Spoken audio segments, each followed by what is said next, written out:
Let's go. من امبارح مفيش عواقب، العواقب بدأت من امبارح، لسه مش هيبقى في عواقب، هي بدأت من امبارح. هي بدأت امبارح لأن ما ينفعش حارس مرمى يبقى داخل شباكه نظيفة تماما يطلع ب6 جوان. بصي، هو احنا عموما هيبقى معانا برضو اللي يتكلموا في الموضوع كوره يعني هو 6 صعبه يعني عشنا الحلم مع المنتخب الاولمبي، صدقنا وطمعنا وكنا مستنيين تتويج النهارده بالميداليه، لكن فجاه استفقنا على كابوس كبير ونتيجه ثقيله جدا جدا بسداسيه نظيفه. اللي عايز يعمل لي مهاره هو اصلا ما بيعرفش يلعب، واللي عايز يعمل كده واللي عايز يعدي عشان قال يعني خلاص هيجي له برشلونه. برشلونه ايه؟ برشلونة ايه وريال مدريد ايه ودوري اسباني ايه؟ المغرب الليلة كان العرب يتفاخرون بالإنجاز العراقي ب 2004 مع كابتن عدنان حمد والجيل اللي وصل للمركز الرابع آنذاك، لكن البرونزية استعصت عليهم.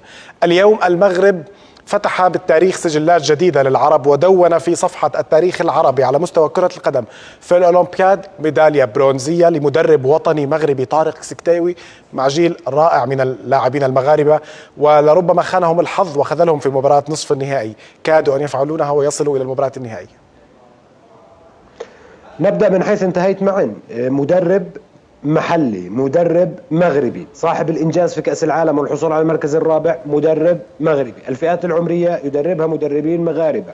وقبل فترة تكلمنا حتى المنتخبنا الوطني منتخب النجامة، الإنجاز اللي حققناه وهو أفضل إنجاز في تاريخ الكرة العربية، كان مدرب المنتخب هو مدرب منتخبنا الوطني هو مدرب مغربي.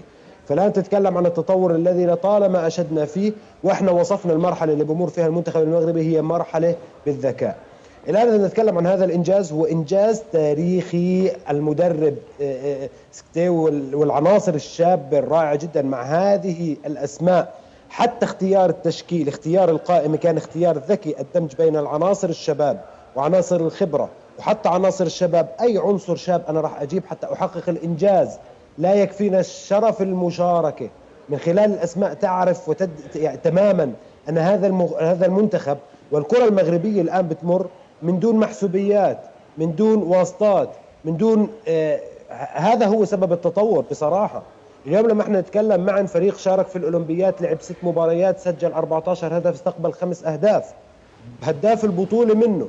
واحنا بقرارة أنفسنا، ومثل ما قال مدرب المغرب يتحسر على عدم الوصول إلى المباراة النهائية. ايش بدنا احنا من هيك بصراحة؟ هاي روح. الهدف من هذا كله معا بصراحة الإنجاز المغربي للشعب المغربي. 1000 مليون تريليون مبروك للمغرب.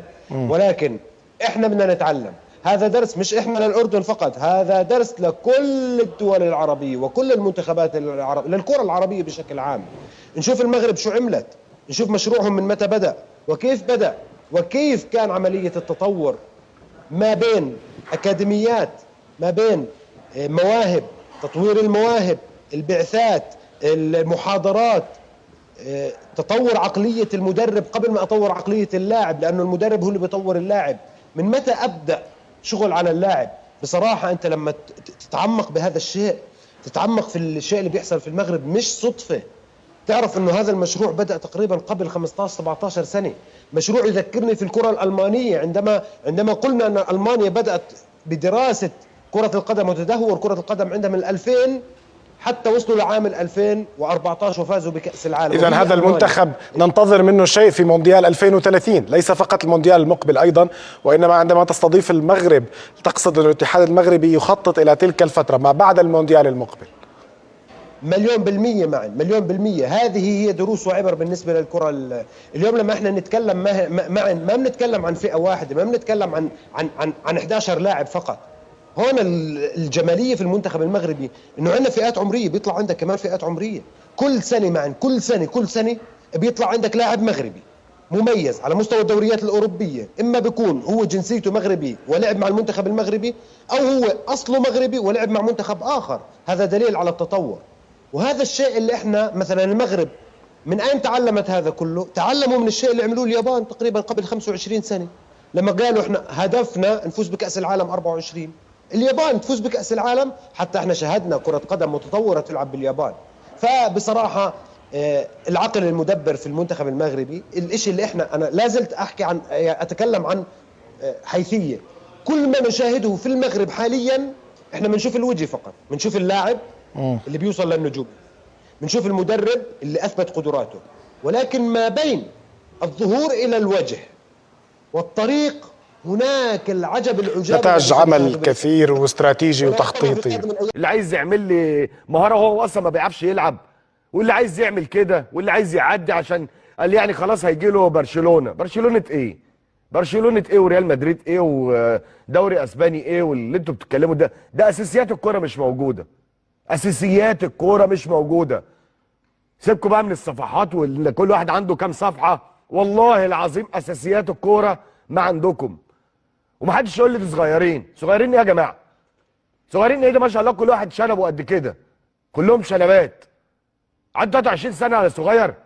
ده 23 سنه ده بيشيل بطولات وبيحقق انجازات وبيلعب منتخب اول ومحترف بره وبيلعب اساسي وبيفتح بيوت وعنده اولاد